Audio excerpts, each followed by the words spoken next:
Morning मित्रांनो, आम्ही चाललोय पचमढी. तर पुढच्या कंटिन्यू करू. स्टेशनवर उतरल्यावर इकडं कुठं आवाज येतोय.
तर आता आलोय स्टेशनवरती, उतरलो. पूर्ण रात्रभर प्रवास केला आणि बघू शकता मागे फॅमिली सोबत.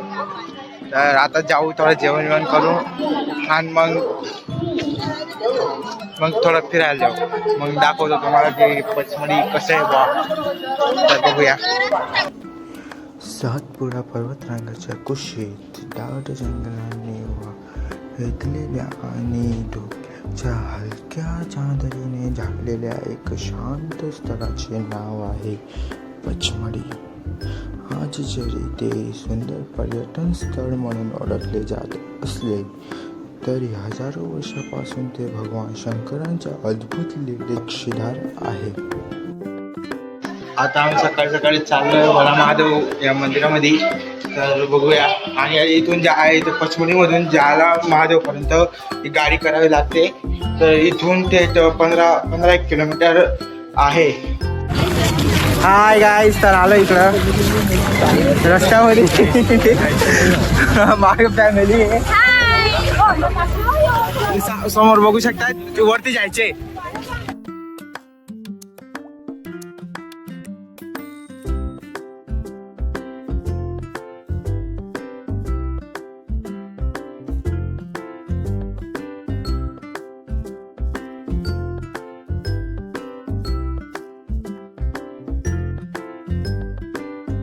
इथं बघू शकता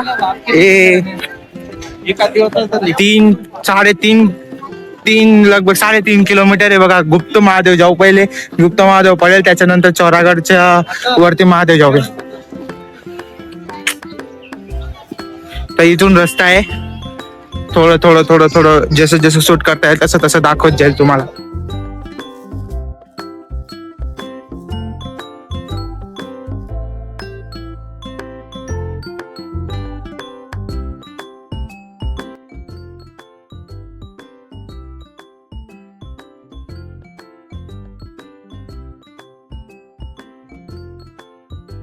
अतिशय अरुंद गुफा आहे. इतकी अरुंद की एका वेळेस एकच व्यक्ती आत जाऊ शकतो. असे म्हणतात की भगवान शंकर येथे काही काळ गुप्तपणे राहिले, म्हणून त्या ठिकाणाला गुप्त महादेव असे म्हणतात. आत प्रवेश केल्यावर एक वेगळीच दिव्यता जाणवते, जणू त्या खंडकांमध्ये आजही शंकरची ऊर्जा आहे.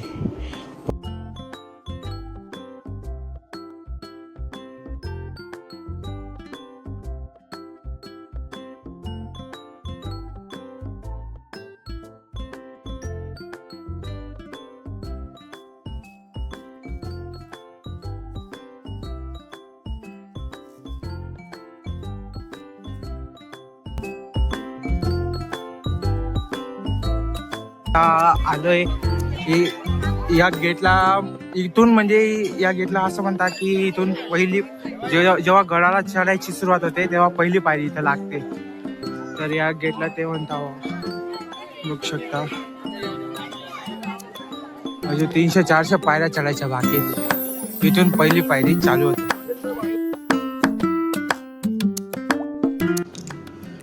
पचमढीच्या उंच डोंगरावर चोरागड नावाचे स्थान आहे. तेथे पोहोचण्यासाठी हजारो पायऱ्या चढाव्या लागतात. सुमारे 1300 पायऱ्या चढाव्या लागतात.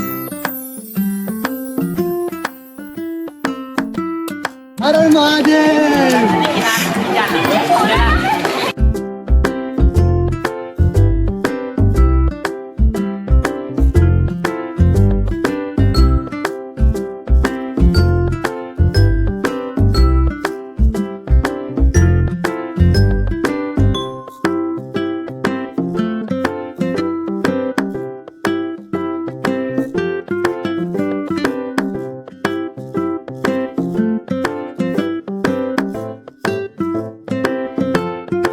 तर तुम्ही इथं बघू शकता अक्षरशः इथं ढग दिसायला लागले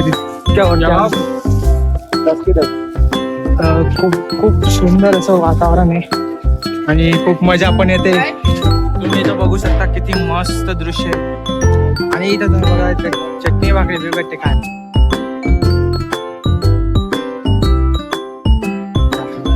आणि आता खूप वरती जायचं आधी त्या पहाडवरती चढायचं.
जे भक्त मनापासून प्रार्थना करतात आणि त्यांची मनोकामना पूर्ण होते ते तेथे त्रिशूळ अर्पण करतात.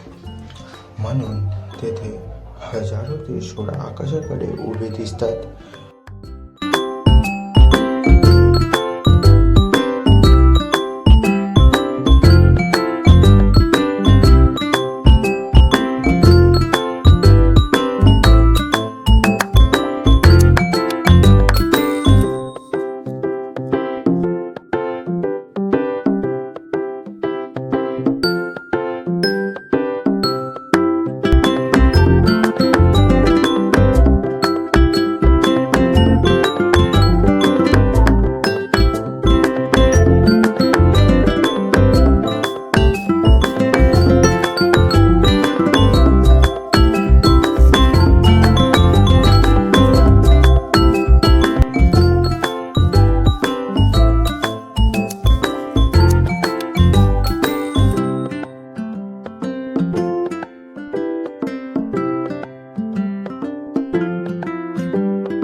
आजही श्रावण महिन्यात आणि शिवरात्रीला हजारो भक्त या पवित्र स्थळी येतात.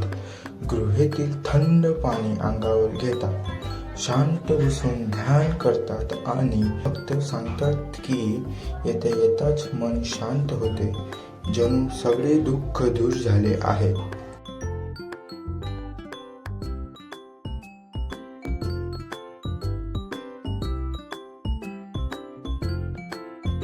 पुराण्या काळात भस्मासूर नावाचा एक राक्षस होता. तो अत्यंत शक्तिशाली आणि अहंकारी होता. त्याने कठोर तपश्चर्या करून भगवान शंकरांना प्रसन्न केले. शंकराने त्याला वरदान दिले की तो ज्याच्या डोक्यावर हात ठेवेल तो तत्काळ भस्म होईल. पण शक्ती मिळवताच भस्मासूरचा अहंकार वाढला. त्या दरम्यान भगवान विष्णूंनी मोहिनी रूपाचे रूप धारण केले आणि भस्मासूरला फसवले. मोहिनीच्या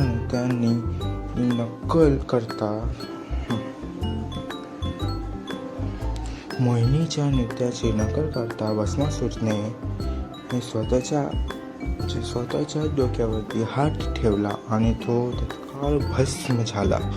अशा प्रकारे संकट दूर झाले आणि शंकर उन्हामुक्त झाले. पण ज्या स्थळी त्यांनी आश्रय घेतला, त्यांनी तपश्चर्या केली, ते स्थान पवित्र झाले.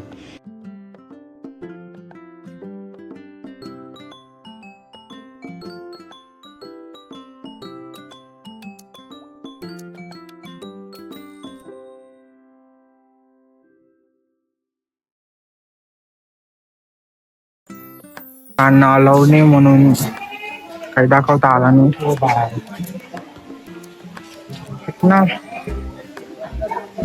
इथं आहे भस्मासूर कुंड, जिथं भस्मासूर भस्म होऊन मृत्यू पावला होता, ते कुंड आहे.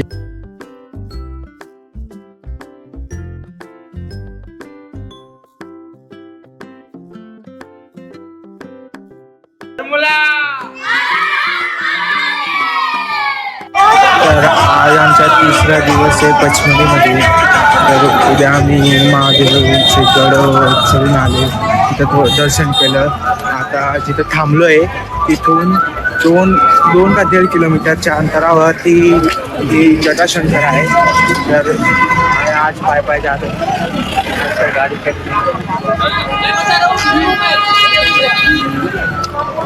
तिथं पण थोडी मस्त जागा आहे, पाणी आहे.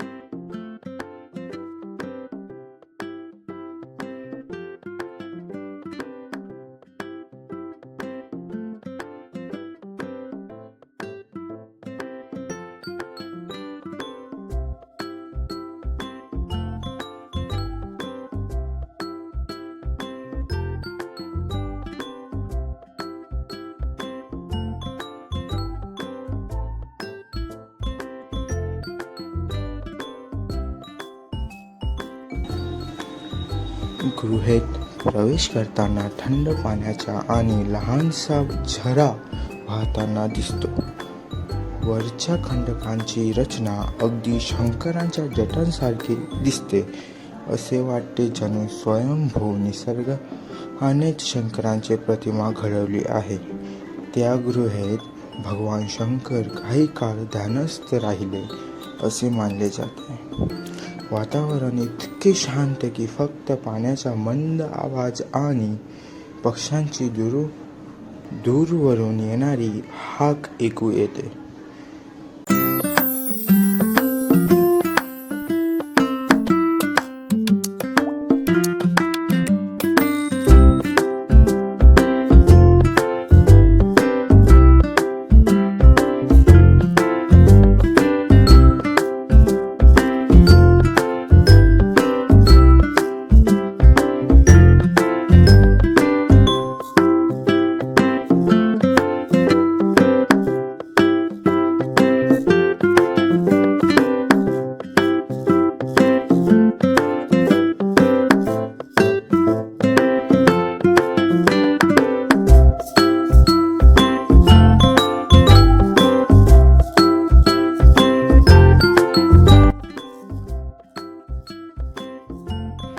तर मित्रांनो फिरून झालं. आता थोडं जस्ट काही खाल्लं आणि थोडं काय आहे इकडं फिरायला.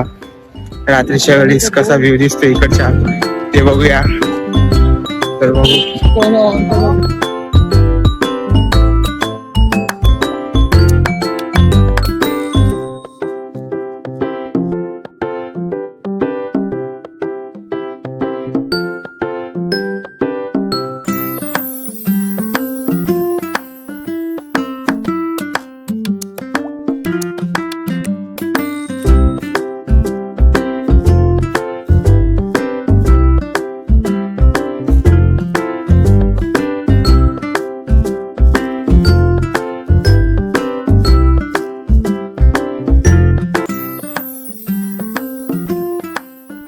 तर आजचे पूर्ण दिवस फिरून झालंय. तर व्हिडिओ पण मी इथं स्टॉप करतोय. तर माझ्या व्हिडिओला लाईक करा, सबस्क्राईब करा आणि शेअर पण करा.